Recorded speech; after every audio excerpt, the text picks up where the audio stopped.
232 million immigrants all around the world. 232 million different people who moved from their homes in search for a better life and better opportunities. There are 232 million different stories. I am one of those millions of people. And my story managed to sound.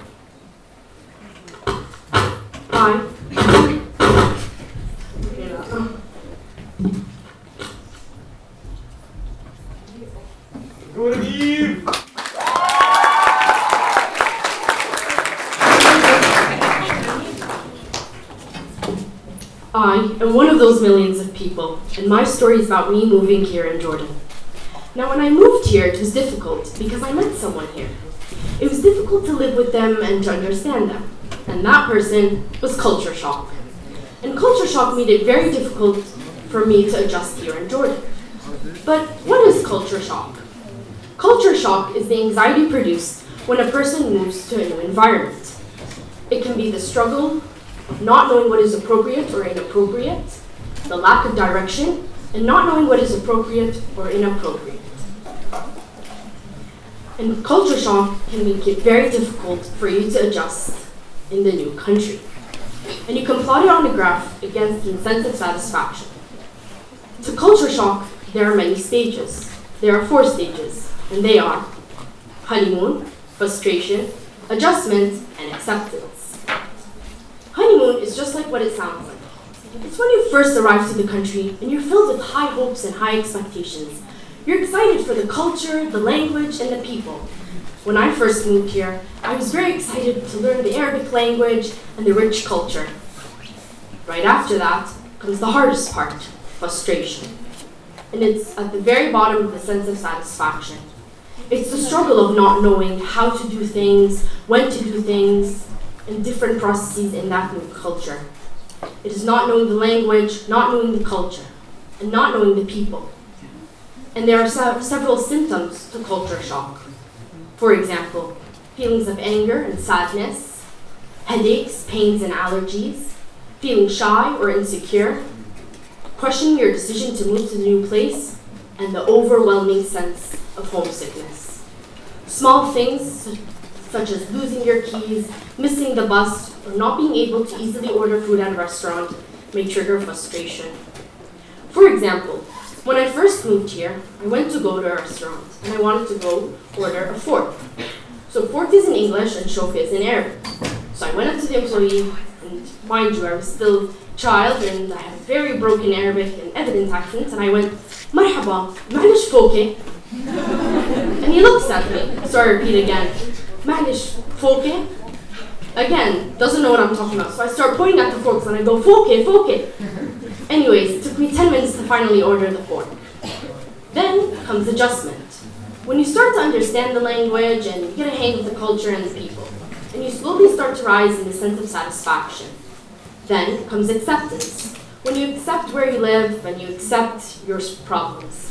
This may come after months, weeks, or years after wrestling with the emotional stages.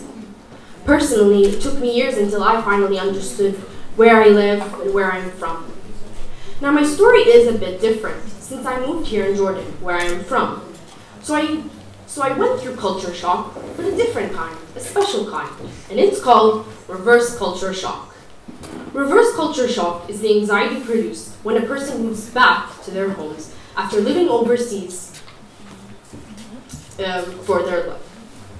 And it can also be plotted on a graph against the sense of satisfaction. As you can see, the graph extends, and it really does look like a roller coaster of emotions.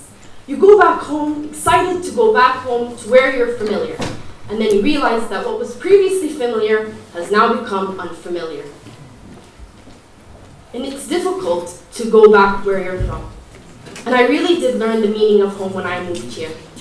When I was in the West, I always thought of the Middle East as being my home. This is where I'm from, and this is where I belong.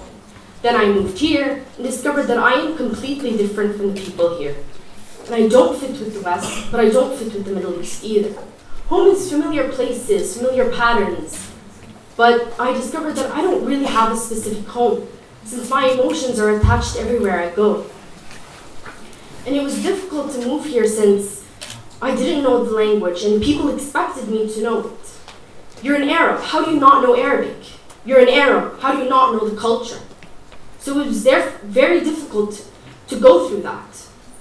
And people blame me and they blame my parents for not teaching me Arabic. And I was looked at by my Arabic teachers as a burden. Now, as tragic as culture shock may seem, surprisingly there are some positives.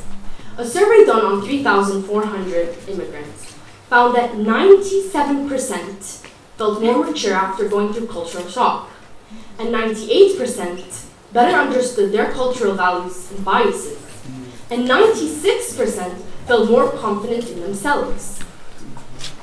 There are also ways to decrease its effects on you.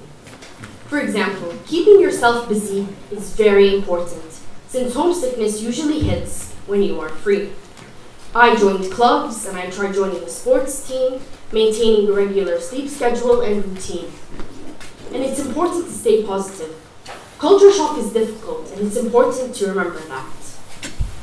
Having a sense of humor is very important as well. It's important to note that culture shock can affect people differently, depending on how emotional you are and how attached you are to the culture. And it doesn't only have to happen to children, like it did for me. It can happen to teenagers or adults moving to another country in search for a job or studying abroad. And it's important to stay strong and resilient and to keep in touch with your family members and your friends and tell them about your situation. And what connects all these stories and situations is the overwhelming sense of homesickness. And that feeling may never truly go away, but it will get better.